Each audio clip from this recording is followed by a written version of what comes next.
Thanks for tuning in to more college football coverage here on Proline TV, the Arlets Football Network, as we talk some SEC football and we get the opportunity to talk about the Rebels with Billy Embody of rebelgrove.com, part of the On3 network. Billy, thanks for doing this. Thanks for having me. This is great. All right. Yeah. Of course, if you want to check out what Billy does for both programs, we also have another interview and another video that we just produced regarding the SMU Mustangs. So Billy does double duty here with both programs, and it's great to have a person that we can talk to, especially during the season. And this is giving us also a good opportunity to preview these two programs. And we're going to preview Ole Miss football now in the SEC with Billy. And you've got an Ole Miss team here that is, I know the transfer portal is maybe getting newer for a lot of programs, but Lane Kiffin it has been like one of the pioneers. He knows he's the guru of transfers. This is nothing new to him, and it looks like he's going to have to be at his best once again with a lot of the talent that is no longer here with the program this season. Yes, he will. Another, I would say, big overhaul of new players being brought in by this Ole Miss staff, but they're good at this. I tell you what, it's funny to watch every year. People try to pigeonhole Lane Kiffin as this portal king and doesn't care about high school recruiting and this and that. But I tell you what, there are some high school players on this roster that they have recruited that are stepping into some roles for them that are going to be key. And at the same time, they went out and had to address some holes. And in the SEC, there's no time to lean back on high school recruiting. And Lane has done a really nice job of leaning into the rules that are currently in place to best assemble a roster. And he's got a homegrown quarterback in Austin Simmons, who's going to be pretty special, I think, in the long run. But he also went out and surrounded him with a whole bunch of talent. And this might be a little cliche to say, but coming off of all they lost off of that 2024 team with Jackson Dart leaving, Walter Nolan going in the first round, Trey Amos being a star corner, Trey Harris being a star wide receiver. They didn't even have a running back really I should say much of a running game most of the season last year, and they still won 10 games. If they take this team in 2025 with a new quarterback, with so much change all over the field, I believe they're replacing 18 of 22 starters. I think this is his best coaching job if he wins another 10-game season. Yeah, let's take a look at the depth chart, the Arledge depth chart for Ole Miss. And as you mentioned, the biggest job of all goes to quarterback Austin Simmons. And look, I don't think I've ever seen a situation before in all my years paying attention to college football. And I'm sure it has a lot to do with the portal. You're getting more and more young quarterbacks that are given an opportunity to start right away, either as true freshmen or redshirt sophomores, or like Simmons, a redshirt freshman, or like Simmons, a redshirt sophomore. And so because of that, I think there's so much mystery that's going to be out there this season. Who knows which of the young quarterbacks are going to succeed and which are going to fall on their face or which are going to take more time to develop. So where do you think Austin Simmons fits in? Taking a look at his high school background, what he's done so far with the program. I know he does not have a lot of experience, in college football at this point. So, what do the fans have to look forward to with Austin Simmons? I think with Austin Simmons, they have a lot of, arm talent that he's going to be able to flash all over the field. I really think his arm talent is special. Just the way he throws the football, the pop on it. He can make every throw on the field. And, in a way, Jackson Dart kind of had a little bit of a, let's call it a yellow flag on arm strength coming out of college when he did get drafted. And I think it says a lot the way he moved up the draft boards into the first round, because he's not ever going to be accused of being this big armed quarterback. Austin he's got a gun, played baseball, can absolutely fire it. And again, that's no slight on Dart. but he can make every throw. It's just nothing insane, like I think Austin Simmons is as far as the level of arm talent. And if he can figure out how to manage the game right off the bat and not force Ole Miss into adverse situations and turnovers, man, they're going to be good once again, because he has this maturity, he has this work ethic that it should all line up for him, because he's got a lot of talent around him, especially in year one. That's so critical. But man, if he doesn't turn the ball over, they should be right back to where they were as far as being one of the most potent offensive attacks in college football. Okay, let's take a look at the rest of the depth chart. Let me pop it up here once again. And on offense, the running back situation, it looks like we're going to have some new faces there. Talk about Logan Diggs, though. Logan Diggs, he is a senior. He's got a lot of experience, but they also have a couple of new transfers coming in. Start there at the running back position. Yeah, running back is a fun position, I think, to try and figure out what's going to happen with it this year, because Logan Diggs, like you said, the veteran, transferred from LSU, had his knee that just wasn't healthy last year, so he plays in the bowl game to kind of get back into form, and then he's going to be able to now take a stab at being one of the guys in the backfield. And if it pans out, man, that run game is going to have a chance to be really good, because with Logan Diggs, you have that thunder element to it. He's a bigger back. He's short. He's short on the shorter side, so he's kind of able to hide behind offensive linemen a little bit, just with how low he runs to the ground, which is a good thing.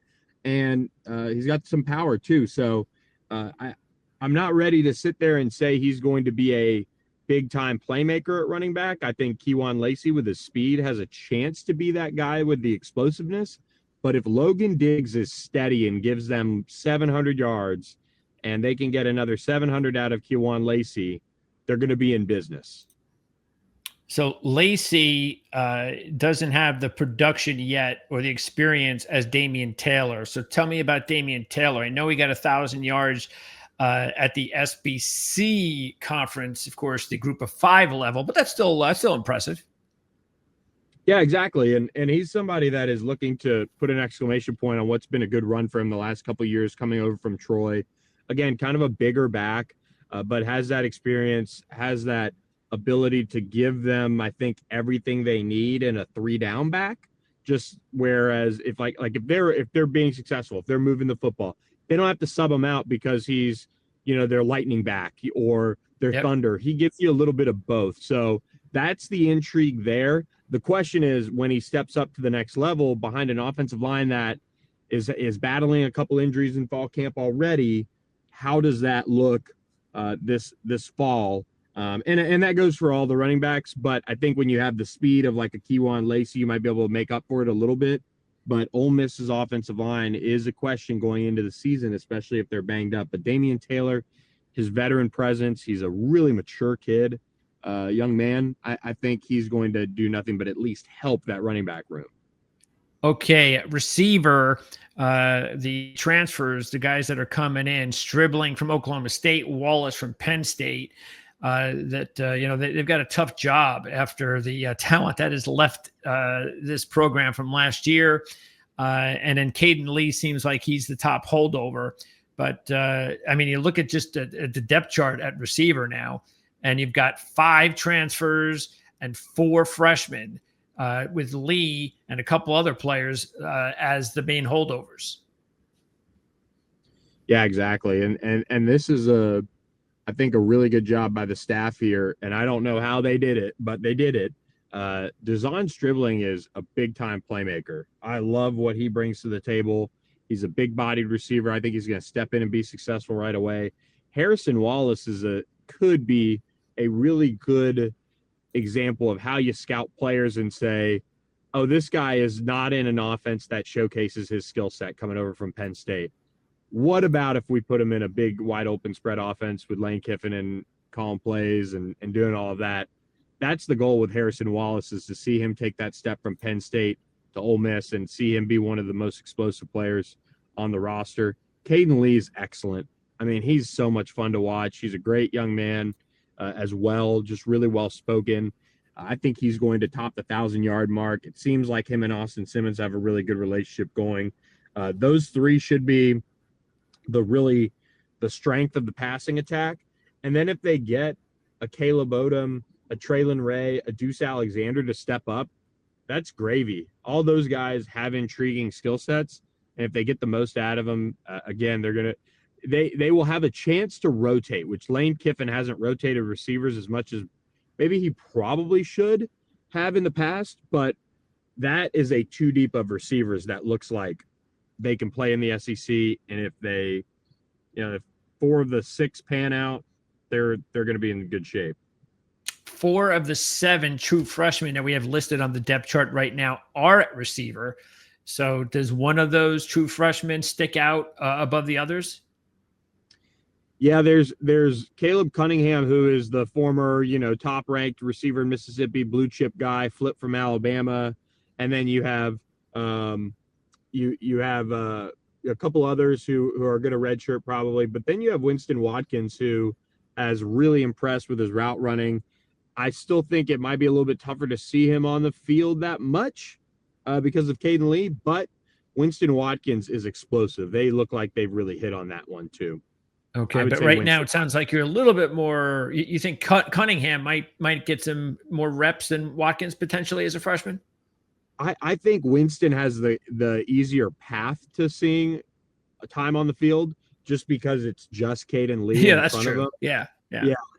And Caleb, it's I guess bad luck or whatever. He's been a little nicked up in camp too, so I think they will they'll try to get him on the field, but you got a 2 deep in front of you. It's just a little bit more difficult. It seems like, at least. Who's the top offensive lineman? Do they have a blue chip lineman? How is the line looking this year? Yeah, I think for them, the offensive line is probably the biggest question mark on the entire team right now. Okay. I would say Diego Pounds is a really, really good left tackle. Jaden Williams is at right tackle, but he's been a little banged up at times throughout his career, and kind of, they're looking for more out of him. So truthfully, it's kind of a little bit of a question mark, but the blue chip guy who could come on late as a true freshman is Devin Harper. He really looks like $1 million, and they flipped him from LSU, and it just looks like he's going to be a really, really strong option for them at some point, potentially this season. Okay, so right there. So it's potentially Devin Harper could end up as the top true freshman on offense this year. Yes, completely agree. All right.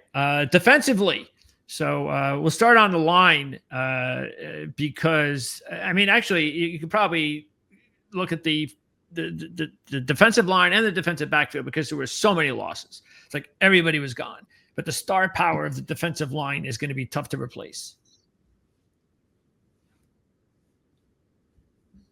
Yeah, the defensive line is, I think, the best example of where high school recruiting has really panned out here. They've done a good job of replenishing the interior with guys like Jam Brown and Xavier Harris. Those are 2 that they really feel strongly about. But William Eccles is a massive, massive human that is going to get a lot of burn there in the middle for them on the defensive line. And then they went out and they grabbed a couple transfers in Deshaun Womack and Prince Will Uman-Mielen, the younger brother of Prince Lee Uman-Mielen, who just went to the Carolina Panthers in the draft. And those 2 players, I think, are the key to maybe unlocking the full potential of this defense. If Deshaun and Prince Will step up and do and fulfill their potential, they're going to be really special across the front 4, because then they have Sunterian Perkins, one of the best linebackers, outside linebackers in all of college football, and they love sending him off the edge and playing him at that kind of stand-up defensive end role. They have a chance to really wreak a lot of havoc, and they did do that up front on that defensive line in the scrimmage on Saturday. They really got after Austin Simmons in a big way.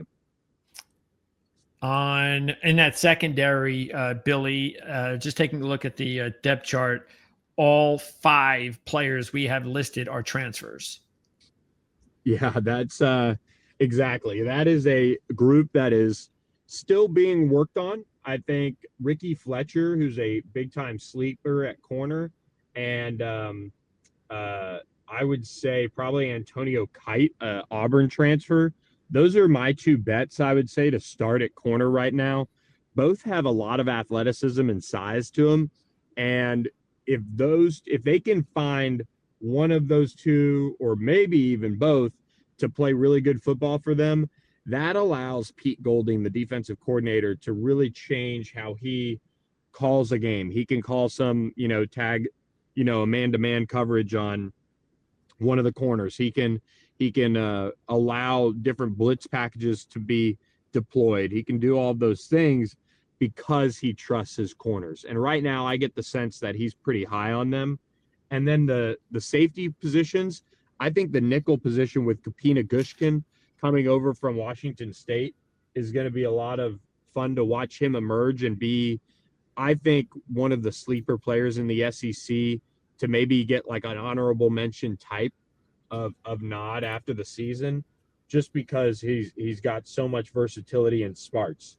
I talked to somebody at Washington State when he transferred, and they just said, look, this is a guy we could have played anywhere. He did play anywhere and everywhere at times, but we really like what he brought to the table. Ricky Fletcher actually missed all of 2024 though, and he participated in spring ball, and his tape got out, and he entered the portal, and there were a lot of teams calling, and they were able to bring him back to Mississippi, which is going to be a cool story if it works out for him.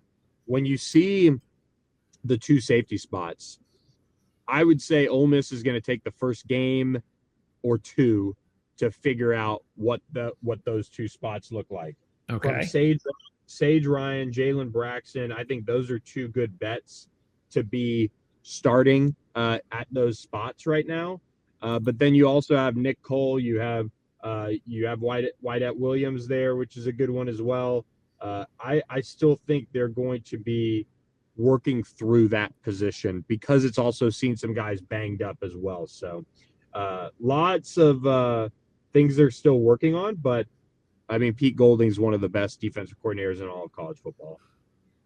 And let's talk about a breakout player for each side. Let's start on defense. And I know there's a lot of transfers on defense. So, and Perkins, of course, is already broken out. So this will be interesting. Give me a breakout player, a holdover from last year that you think will take that next step this year. I think Tyler Banks is going to play a pretty big role for them because you have TJ Daugherty, who is one of the top guys in terms of snaps last year at linebacker returning. And he's, going to play a lot with Suntarian Perkins. He's also going to play a lot with Taj Chambers. But Tyler Banks earned that Chucky Mullins Award recognition. So he's actually going to end up, you can update your database, he's going to end up wearing 38. It's a huge honor at Ole Miss. And so he earned that jersey. They just announced it in the last day or so. So pretty cool deal for him. I think he breaks out, and he's, again, one of those reasons why you stick with something and you could see it pay off in that big way. So that's my pick on defense for breakout player. So do you think, I mean, is Banks right now, do you think he is starter alongside Perkins, or is Daugherty a starter? So I would say that it's TJ Daugherty and Taj Chambers going to start primarily together. And then Suntarian Perkins will play, rush end, outside linebacker. They'll kind of move him around and also have a little bit of off ball stuff with him. Okay. But that's kind of my read on it. Suntarian Perkins is he's just a doesn't come off the field guy. Yes. Understood that. All right. On offense, breakout player, veteran. What do you got? This is a tough one. I don't know. There's offensive line. You can still use offensive line if you like. It doesn't have to be skill position only. I guess I'm going to go with Daquan Wright. This is probably the right one to go with. He played last year. He played a lot. He did very well. He's a household name, I would say, but he also split time with Caden Prescorn last year. So I say Daquan Wright, the returning tight end, becomes, like a I mean, I think he's going to catch 50 balls and be That's a around good the, one. the 600-700 yard mark potentially.